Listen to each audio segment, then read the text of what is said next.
સમાચારમાં આગળ વાત કરીએ તો સુરતમાં હિન્દુ સંગઠનો દ્વારા બાંગ્લાદેશનો વિરોધ કરવામાં આવ્યો હતો। હિન્દુ યુવક દીપુ દાસની હત્યાના પડઘા ભારત દેશમાં પણ જોવા મળ્યા હતા। વીએચપી તેમજ અન્ય હિન્દુ સંગઠનની મહિલા અને પુરુષોએ વિરોધ નોંધાવ્યો હતો। બાંગ્લાદેશના પ્રધાનમંત્રીના પુતળા દહન કરી વિરોધ નોંધાવાયો હતો, ત્યારે અણુવ્રત દ્વાર ખાતે વિરોધ નોંધાવવામાં આવ્યો હતો। મોટી સંખ્યામાં લોકોએ એકઠા થઈને વિરોધ પ્રદર્શન કર્યું હતું।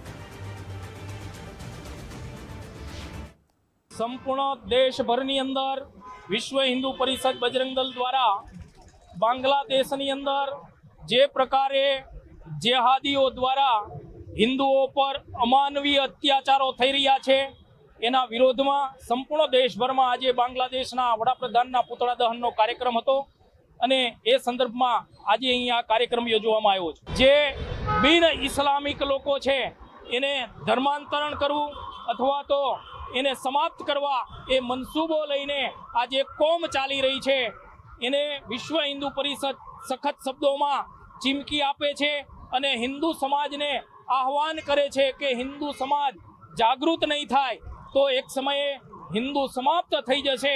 બાંગ્લાદેશ એનું ઉદાહરણ છે। જ્યારે તમે ઇતિહાસ જુઓ તો દરેક ઇતિહાસમાં હિન્દુઓનો ઇતિહાસ તો ઓલરેડી છે જ, અને તેમ છતાં તમે હિન્દુ સાથે જ આટલા બધા એટ્રોસિટીઝ કેમ, શા માટે? ને હિન્દુઓને જ કેમ તમે હેરાન કરો છો અને વધ કરો છો?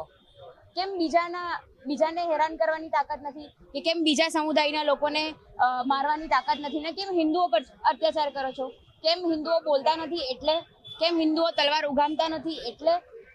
શું તમે ઇતિહાસ નથી જોયો કે કેટલા લડવૈયાઓ જે હતા, જે રાજા મહારાજાઓ થઈ ગયા, એ હિન્દુ જ હતા, જેણે આજ ભારતને બચાવીને રાખ્યો છે। બાંગ્લાદેશમાં જે રીતે થઈ રહ્યું છે એ લોકો ભૂલી ગયા છે કે પહેલા એ ભાગ ભારતનો જ હતો, ને આજે એ પોતે એવા લોકો સાથે મળીને હિન્દુઓનો વિરોધ કરીને ફક્ત એ પોતાના પગ પર કુલ્હાડી જ મારે છે, બીજું કંઈ નથી કરતા।